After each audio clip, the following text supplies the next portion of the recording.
Greg Falken from Tuolumne, California, where I've been, and Deb Brown from Iowa, where I haven't been.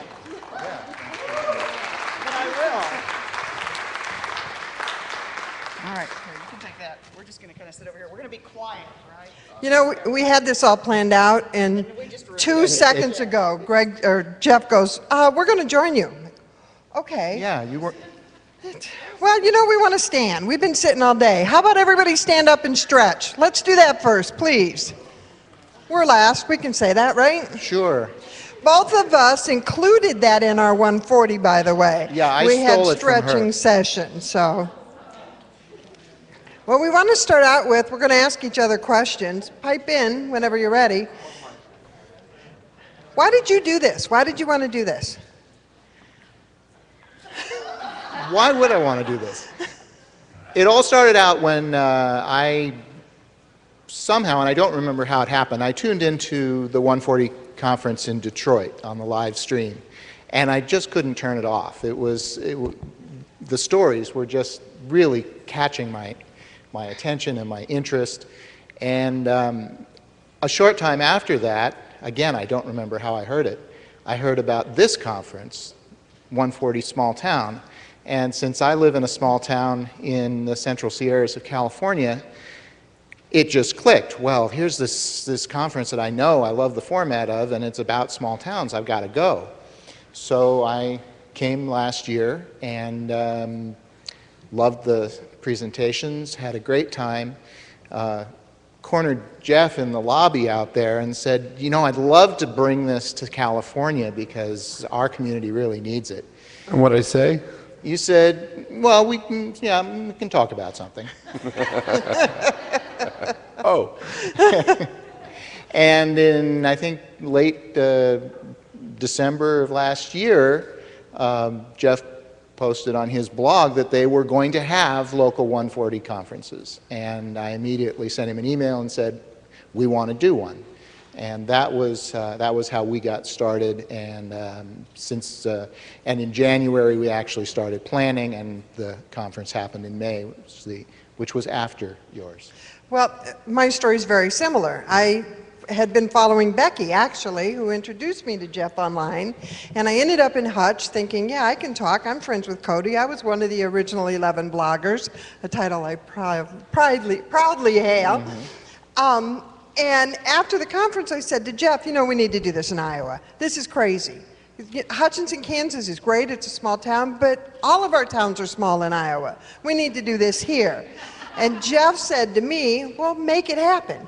I'll support you, make it happen. That's a challenge I took, and that I will gladly take again. So what exactly was involved when you guys said, after I said yes? Sweated a little bit, and then sat down with pen and paper, actually, and started making lists, and who should we talk to, and where should we have it, and who's important. And I live in Hampton, Iowa, which is north central Iowa, a town of about 4,000, and that was actually a little too small. And I believe it was you that suggested Des Moines. So let's do it in Des Moines. And I know a few people there. I follow them on Twitter and Facebook. And Becky said, call Nathan Wright. He knows everybody, for God's sakes. And Nathan became my co-host, and we just went to town and planned it, made it happen. And Greg, what happened with you? Well, I think having a co-host is a really important thing to do. In my area, it's probably about the same size as yours, so we made it a regional event, the Central Sierras, which covers a lot of territory and probably a population of 50,000 or so. I went to another person in our area who was very involved in social media and is also the communications and marketing director for our local cellular phone company, Golden State Cellular. And Daryl Slocum and I ended up being co-hosts for the conference, and he was instrumental in gaining some sponsorship. He's very well known in the community, and so we proceeded to gather more people together. Well, you did one other thing that was pretty unusual that we didn't do. Would you talk about that a little bit? Sure, and this was actually a suggestion of Daryl's. He said, let's work with a nonprofit. Let's bring them in as a partner. and make this a not necessarily a charitable event, but an event where sponsors can contribute to a good cause for the community. So we partnered with the Amador Tuolumne Community Action Agency, which is our local agency for things like Head Start and Meals on Wheels, and they had some digital literacy programs. And we decided that our conference would support those programs. And when we were going out to gain other sponsorships, we were able to say to them, this is going to benefit ATCA. You can make your check out to ATCA. It was a big help. That's brilliant. Okay. Oh, fun stuff. What worked well? The ATCA thing worked very well.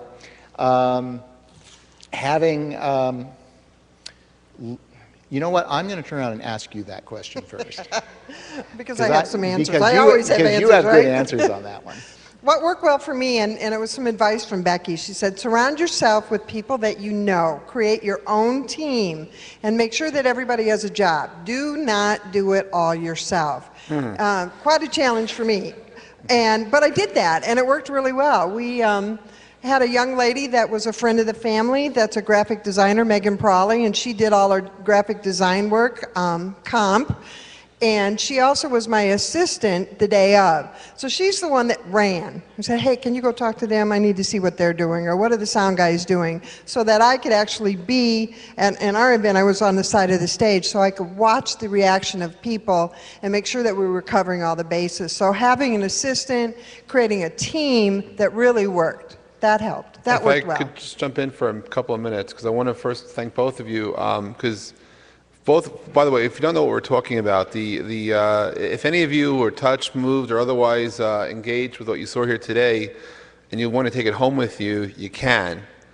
We have a program with the 140 conferences. As it is, I'm a little embarrassed to say that I run a not just for profit business, but I do it for love and for all the reasons for providing a stage and audience for people to be heard, to discover their own voice, and to connect. And so if you'd like to take the message home with you, you just have to apply to run your own conference. And you know, when I came up with the idea for this, what I realized afterwards is that I'm basically finding people to make my dream come true. You know, and when the first 140 local event happened, I realized I was a songwriter, and everyone else was taking that song and making it their own. And watching how it's evolved has been really amazing. Just last Thursday, there was a group in Southwest Ontario. They did the 140 Conf Ontario. Now they actually approached me to do 140 Conf SWO for Southwest Ontario. But when I went up to them, I told them they weren't dreaming big enough. I said, you know what? We have never had a 140 in Canada before, so you should just own Ontario. And they spent the summer going around town, and they built up a great event, which I was in awe of last week. And it's just amazing what happens when people take something and make it their own. And so we've had Central Sierra, we've had Des Moines. Let's see, Northwest did a 140 conference in Vancouver, Washington. What was incredible was it was actually run by the city of Vancouver. It was a free event. And I had to insist to all my Canadian friends that I was not in BC, but I was actually in Washington. And it was actually run by by the people who were emergency responders. We were basically their test case. And it was a wonderful experience. Long Island's done an event. Hudson Valley's done an event. Where else? I think we're missing one. But yeah, anyone could do an event. If you like the idea of looking at the state of now, and you like the idea of bringing together people, I do agree. It helps to have a great team. It helps to have people support you. I'm the other extreme case. I do almost everything myself. Alan Weinkrantz is out there. He helps find sponsors sometimes. We're lucky. But we do it anyway, because I think that at a higher level, I think it's very important to bring people together, to build community, to share, to engage, and to share that stage. You know, in the New York 140 conference, which I hope some of you will come to one day, I'm fortunate to have a venue which is world-class, and we're able to broadcast a great experience. And we do have 917 seats that I like to fill up, but there I'm able to use celebrities sometimes to sell the seats.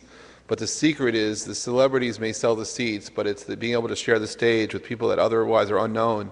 That's the magic. And being able to let others, for the first time, sometimes ever, have a voice and get discovered. I enjoy that a lot. So I look at every one of our speakers as rock stars. I somehow put it into music. But it's, to have the courage to come on stage and to share your voice, to open yourself up is awesome. And you know, this 140 Smalltown is really all for Becky. I am doing this because she was the one that challenged me. It was Alan and I think, were trying to make the 140 Detroit happen. And I think Steve jumped in there because he basically said something like, I would never get involved doing a conference. Now, Steve was just asking what the conference was, what's it all about. We started talking about it, and I said to Steve, not even to Jeff, but I did at Jeff just to be sure he knew. Yeah, by the way, if everyone got my attention, put at Jeff Pulver in a tweet. Somehow I see it. I don't know how it happened. Yeah, that was accidentally on purpose, put his name right in there and said, we're going to get Jeff out of the metropolitan areas one of these days and have him hold a conference someplace besides the big city. And Jeff said, if you want to do it, you put it together and I'll support you. Make it happen. Yeah, amazing how he does that. Now, he says, I do everything myself. He says he doesn't delegate, and then he tells people, you figure it out and I'll support you, make it happen. Right. You can figure out how to put those two pieces of information together however you want. The idea is that if you think that you're in an area where there are enough people interested and committed, or that you can start building the community the way Todd went out and actively started building community, if you want to build on that by having a 140 conference, you have heard today the kind of amazing everyday stories that people have. And there are stories like this in your area too. And if you would like to share them, then the 140 conference is one way to do that.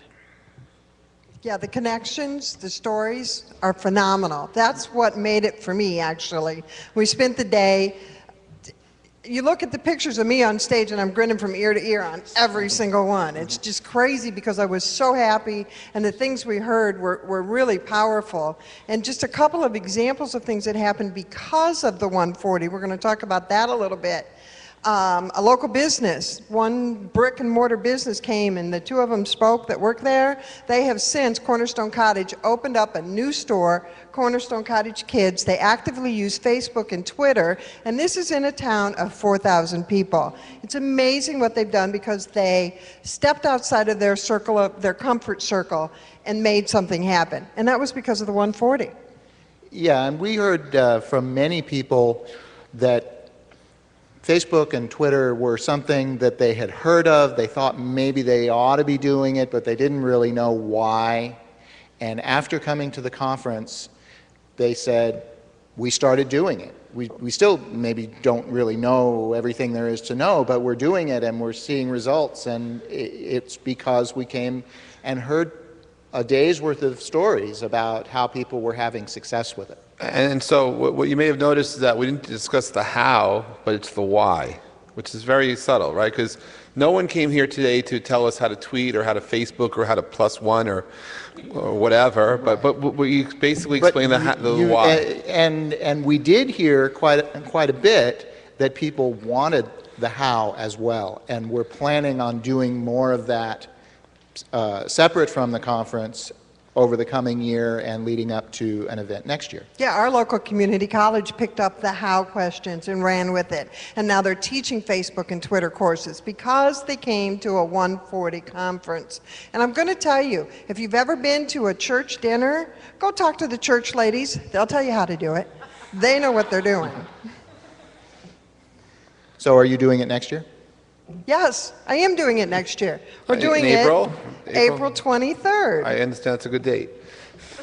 That's what we like to hear. And how about you? Are you doing it next year? We are planning to do it probably in early June, and the local community college, which had a panel of speakers come last year, is very interested in hosting us this year, which is exciting. It's going to be a great venue, and the culinary department puts out great food. Excellent. You know, we wanted to save a little bit of time to see if anybody had questions. Any questions? Yes. Anyone here have questions about the 140 Step local? up to the mic, please. Well, I've always wanted to say that. Step up to the mic. There you go. All right, for both of you, it's mostly for Deb, because I think of Des Moines as being kind of still really small town. How did you find a venue that was willing to let you host a one-day conference? Well, Des Moines, we did it at the Civic Center at the Stoner Theater, And I just got on Google and typed up venue for 200, and that's what came up, made a phone call. They said, sure, we'll do it, and we won't charge you a lot of money. And We asked, that's how. in our area, the venues were pretty limited that could handle 200 and park for 200. We ended up at a school facility that had a multi-purpose room that was not in use at the time. So it was a great big mint green box. Yeah, Becky can tell you. You're welcome. The question over here now. Okay. Hi. My question would be, how many people did you need, like a core number of people that you needed to make it happen? 2. Okay. But the week of, it grew to 10. Okay. We had a few more than that. We had about 6 that were working on the organizing, and that was the group that would meet, and we would say, okay, we need this, who knows how to do it, or who can contact someone. And then one of the other great benefits of working with ATCA is that they brought out a team of volunteers the day before and the day of to move stuff and do setup and tear down. It was a huge help. I have one other question. Did either of you or have any of the 140 Conf folks documented the experience of coordinating it? Has that ever been just documented? I have about 140 pages of documentation. Will Have I you share shared? it? No. And I'll tell you why, because it's something I believe you can do. Okay. You know, I think that you don't want to follow what I did, because I'm hearing things that they did But that I want to do. if anyone does want to start it, what I do provide, well, in theory, there are 2 versions, right? One is a not just for profit version, and one's a commercial version. No one's ever actually opted to do the commercial version. So, so what I offer basically is a website, is a hosting of the website, access to the tools. I do participate, help get the word out with a call for speakers. And I will help promote, but you know, Very lightly. much so. I don't want to taint it in terms of overdoing it. But these conferences sometimes do get speakers who have a national audience, and it's just incredible because people hear about this, they want to go, and it's kind of addictive. But I do thank both of you and really everyone, because the one thing which, when you're applying to run a 140 local event, what you're really applying to do is to be a brand ambassador for me or for us. Because you're taking the image of what I believe we stand for and extending it into your community. So for that, I'm internally grateful to you guys and for everyone else that's ready to want to run a conference. I've also, by the way, done vertical 140 conferences. This year I introduced Fashion 140. We did that in New York. We also did a 140 EDU. If any of you happen to be passionate about fashion or about education, those are potential candidates too to localize. I've been approached to do a foodie 140, a health 140. And along with the foodie 140, there's a little talk. Yes! Do you not think we could tie ag to food? You know, the people that make it and the people that eat it? Is that not an awesome conference? Okay. We could try. So anyway, all these things are possibilities if you'd like. So, you know, you do get some core support from the home management, the website, and basic stuff. Registration I really leave up to the organizers. You know, I'm used to doing things actually while I may be a not just for profit business.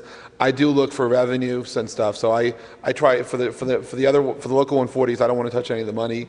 That's really totally up to the people to figure out how to do that, or be free, or be freer with how you do things. It's up to interpretation. But I do thank both of you for having the courage to try, and for allowing it to happen. And I really thank you for helping make a dream happen, because it's. Thanks for being letting able to us. extend an idea and make it your own is awesome, and I'm giving you guys a hug. Yeah, good hug.